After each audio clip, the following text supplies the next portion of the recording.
friends.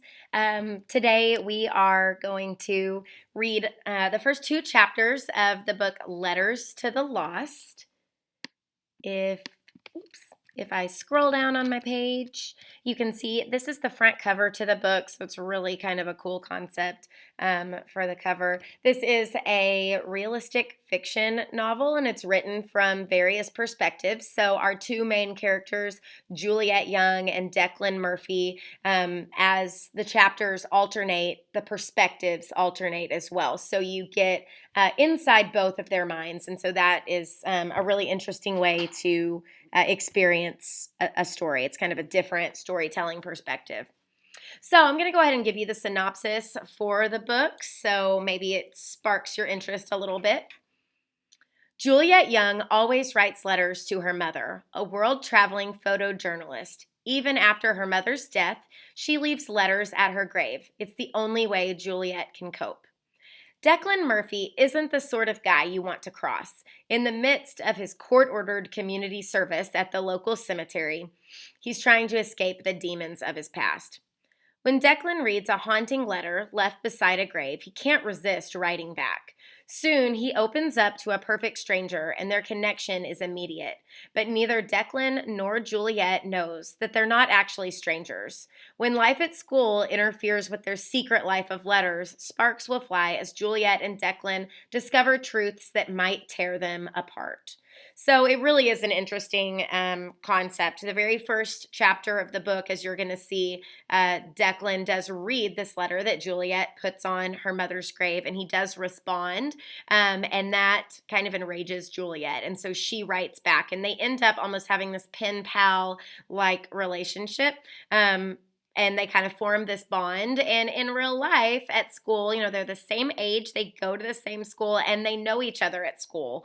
And they don't realize who it is that they're actually writing the letters to. It's kind of an anonymous thing. So the way that they correspond with each other through their letters throughout the book are completely different than the way that they interact with each other in their real lives at school. In one dimension, they have this connection, and then in real life, they don't like each other at all. So it kind of brings to the forefront stereotypes and reputations that you have, kind of people putting up this front, judgment, prejudices, and the connection that we can really form if we look past those things. There are some really cool twists and turns in this book.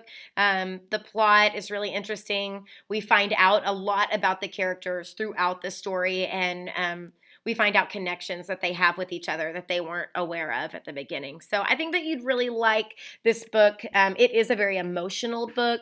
If you're going to read the book, you might grab some tissues because you're probably going to cry at some point. It does deal with death, as Juliet lost her mother. Declan has lost some important family members to him as well in some similar ways.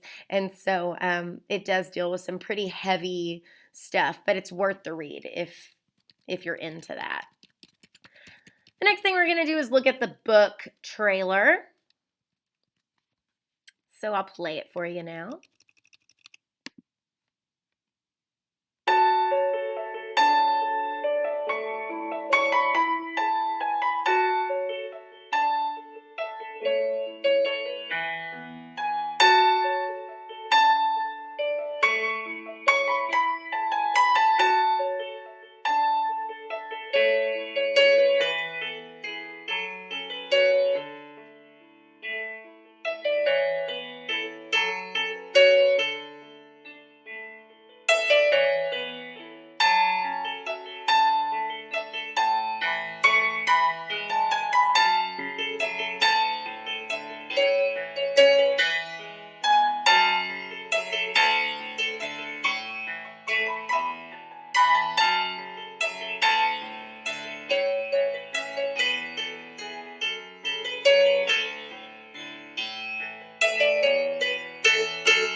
Okay.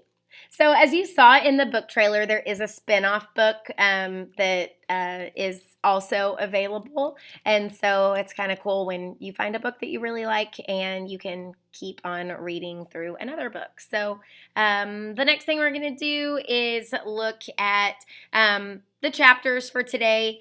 This is not just first chapter Friday. This is first and second chapter because the first two chapters I feel like are really important to pull you in.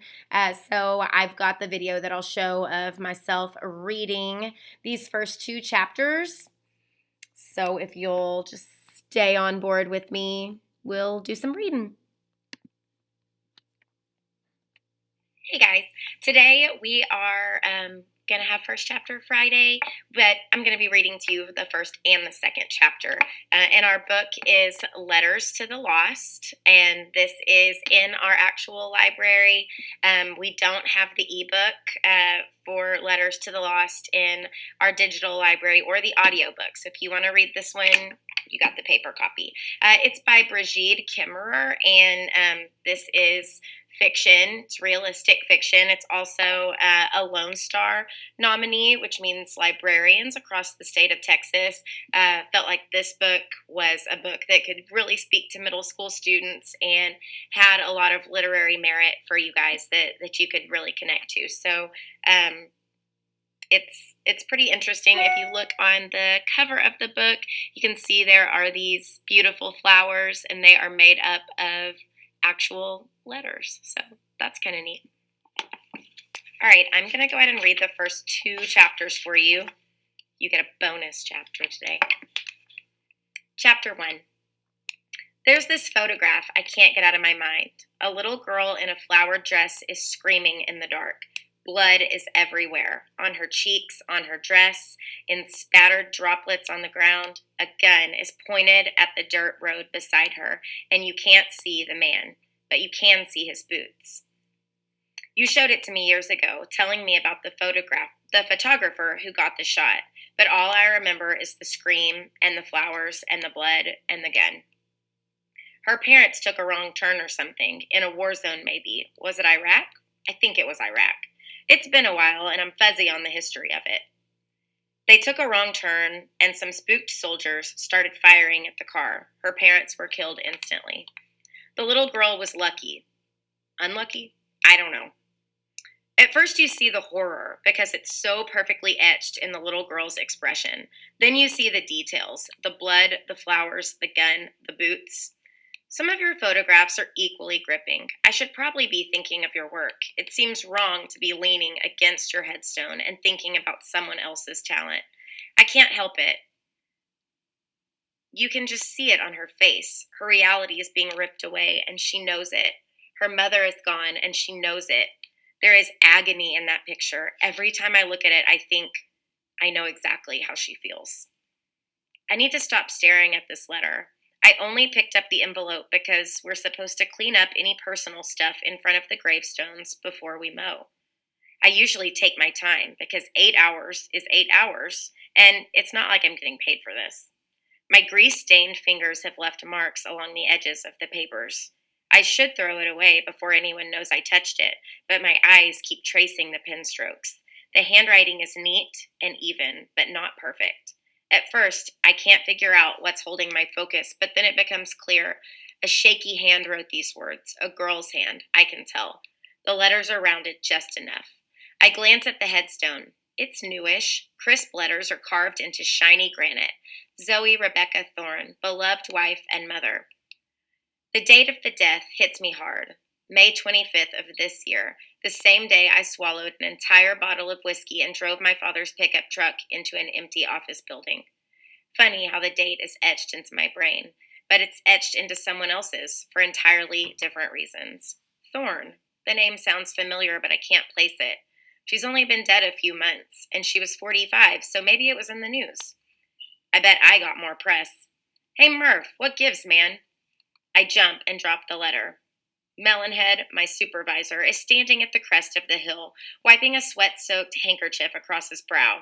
His name isn't really Melonhead any more than mine is Murph, but if he's going to take liberties with Murphy, I'm going to do the same with Melendez. Only difference is that I don't say it to his face. Sorry, I call. I stoop to pick up the letter. I thought you were going to finish mowing this section. I will. If you don't, then I've gotta. I want to get home, kid. He always wants to get home. He has a little girl. She's 3 and completely obsessed with Disney princesses. She knows all her letters and numbers already. She had a birthday party last weekend with 15 kids from her preschool class, and Melonhead's wife made a cake. I don't give a crap about any of this, of course. I just can't get the guy to keep his mouth shut. There's a reason I said I'd handle this section alone. I know, I say I'll do it. You don't do it. If you don't do it, I'm not signing your sheet for today. I bristle and remind myself that being a jerk would probably be reported to the judge. She already hates me. I said I'd do it. He waves a hand dismissively and turns his back, heading down the opposite side of the hill. He thinks I'm going to screw him over. Maybe the last guy did. I don't know. After a moment, I hear his mower kick on. I should probably finish clearing the mementos so I can get to my own mower, but I don't. The September sun dumps heat on the cemetery, and I have to shove damp hair off my forehead. You'd think we were in the deep south instead of Annapolis, Maryland. Melonhead's bandana almost seems like a cliche, but now I'm envying him. I hate this. I should be grateful for the community service, I know. I'm 17, and for a while it looked like they were going to charge me as an adult. It's not like I killed anyone, only property damage. And lawn maintenance in a cemetery isn't exactly a death sentence, even if I'm surrounded by death. I still hate this. I don't care what people think of me, but that's a lie. You'd care too, if anyone thought you were nothing more than a ticking time bomb. We're only a few weeks into the school year, but half my teachers are probably counting the minutes until I start shooting up this place. I can already imagine my senior portrait in the yearbook. Declan Murphy, most likely to commit a felony. It would be hilarious if it weren't so depressing. I read the letter again. Pain flares in every word, the kind of pain that makes you write letters to someone who will never read them, the kind of pain that isolates, the kind of pain you're certain that no one else has ever felt, ever. My eyes linger on the last lines. You can see it on her face. Her reality is being ripped away, and she knows it. Her mother is gone, and she knows it. There's agony in that picture. Every time I look at it, I think I know exactly how she feels. Without thinking about it, I fish a nubby pencil out of my pocket and I press it to the paper. Just below the girl's shaky script, I add 2 words of my own. Chapter 2. Me too. The words are shaking, and I realize that it's not the paper, it's my hand. The foreign handwriting is almost burning my eyes. Someone read my letter. Someone read my letter. I look around as if it's just happened, but the cemetery is empty. I haven't been there since Tuesday, and it's Thursday morning now. So it's a miracle that the letter is still intact. More often than not, the envelope is gone, taken by the weather or animals or possibly the cemetery staff. But not only is the letter here, someone felt the need to add commentary. The paper is still shaking in my fist. I can't. This is... What? Who would? How? I want to scream.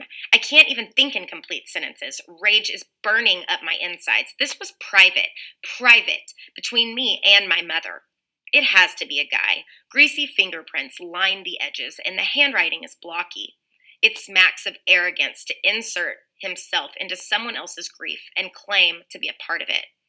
Mom used to say that words always carried a bit of the writer's soul, and I can almost feel it pouring off the page. Me too. No, not him too. He has no idea. I'm going to complain. This is unacceptable. This is a cemetery. People come here to grieve privately. This is my space, mine, not his. I stomp across the grass, refusing to allow the cool morning air to steal any of my fire. My chest hurts and I'm dangerously close to crying. This was ours, mine and hers. My mother can't write back anymore, and his words on my letter seem to drive that point home. It's like he stabbed me with the pencil. By the time I crest the hill, tears hang on my lashes and my breathing is shuttered. The wind has turned my hair into a mess of tangles. I'm going to be a wreck in a minute. I'll show up late for school with reddened eyes and running makeup again. The guidance counselor used to have some sympathy. Mrs. Vickers would pull me in her office and offer a box of tissues. At the end of my junior year, I was getting pats on the shoulder and whispers of encouragement to take all the time I needed. Now that we're in the middle of September, Mom's been dead for months. Since school started, everyone has been wondering when I'm going to get my act together. Miss Vickers stopped me on Tuesday, and instead of giving me a kind look, she pursed her lips and asked if I was still going to the cemetery every morning, and maybe we should talk about more constructive uses of my time. Like it's any of her business. It's not every morning anyway, only the mornings when Dad leaves for work early. Though half the time I'm convinced he wouldn't know the difference either way. When he's home, he makes himself 2 eggs and eats them with a bowl of grapes I've washed and pulled from the vines. He sits at the table and stares at the wall and doesn't speak. I could light the place on fire, and it'd be even odds that he'd even get out in time. Today was an early work morning. The sunlight, the breeze, the peaceful tranquility of this cemetery all seemed like a gift to me. The 2 words scrawled on my letter felt like a curse. A middle-aged Hispanic man is blowing leaves and lawn clippings from the paved road, and he stops when I approach. He's wearing some type of maintenance uniform, and the name across his breast reads Melendez. "May I help you?" he says with a hint of an accent. His eyes aren't unkind, but he looks tired. There's wariness in his voice. I must look fierce. He expects a complaint, I can tell. Well, I'm about to give him one. There should be some kind of regulation against this. My fist clenches around the letter, crumpling it, and I inhale to speak. Then I stop. I can't do this. She wouldn't want me to do this. Temper, Juliet. Mom was always the calm one, level-headed, cool in a crisis. She had to be, what with jetting from war zone to war zone. Besides, I'm about to sound like a jacked up freak of nature. I already look like one. What am I going to say? Someone wrote 2 words on my letter. A letter I wrote someone who isn't even alive. It could have been anyone. Hundreds of graves lined the field around my mother's. Dozens of people must visit every day, if not more. And what's the lawn care guy going to do? Babysit my mother's headstone? Install a security camera? Catch someone with a hidden pencil? I'm fine, I say. I'm sorry. I walk back to her grave and sit down in the grass. I'm going to be late for school, but I don't care. Somewhere in the distance, Mr. Melendez's leaf blower kicks up again, but I'm here. I'm alone. I've written her 29 letters since she died, 2 letters every week. When she was alive, I wrote her hundreds. Her career kept her on the cutting edge of technology, but she craved the permanence and the precision of the old-fashioned, handwritten letters.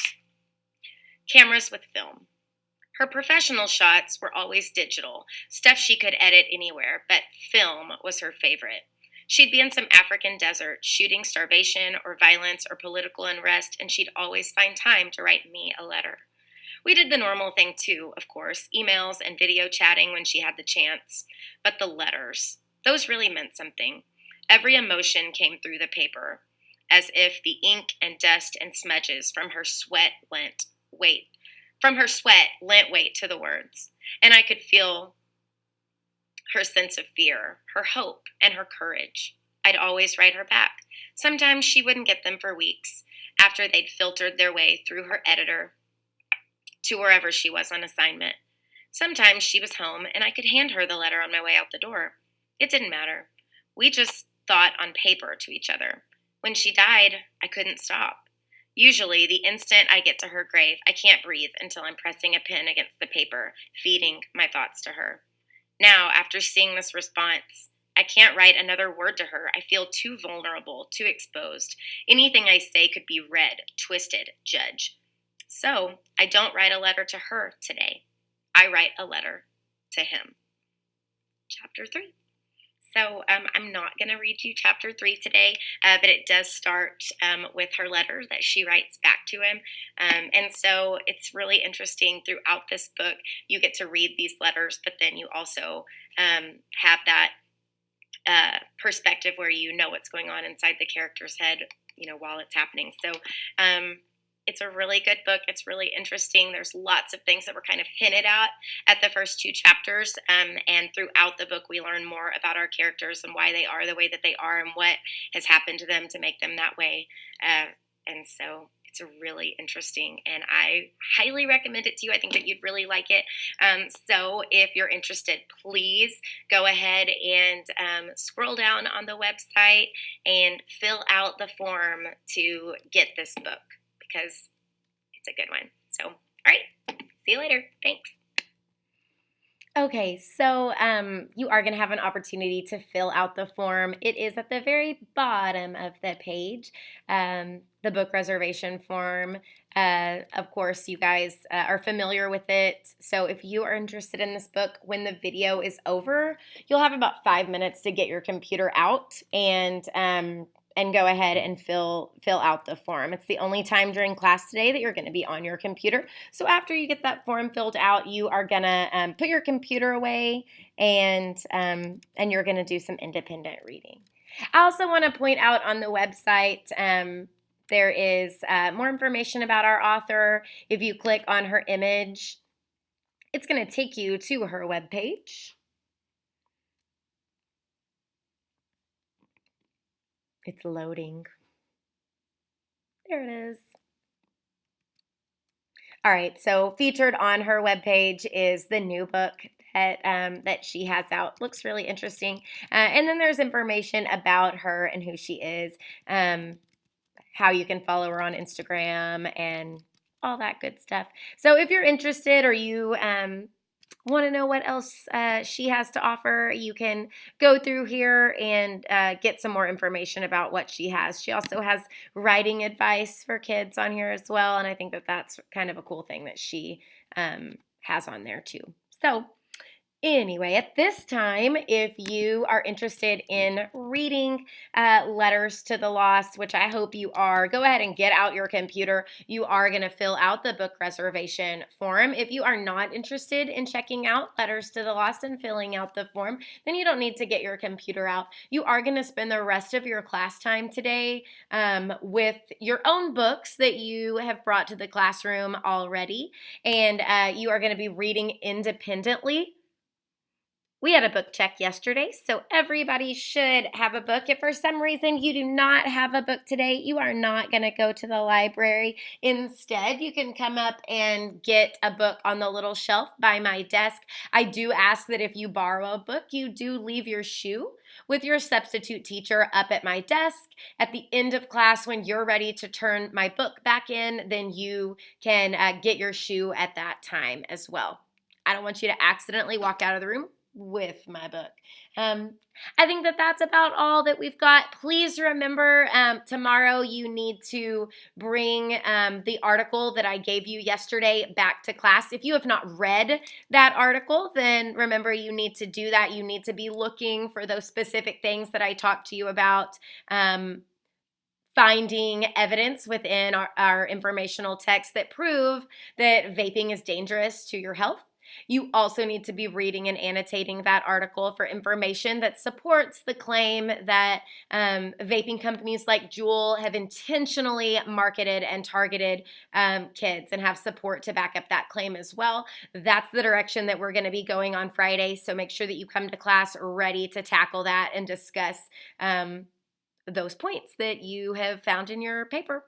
That's all I have for you. I hope that you have a great day, and I will see you tomorrow. All right.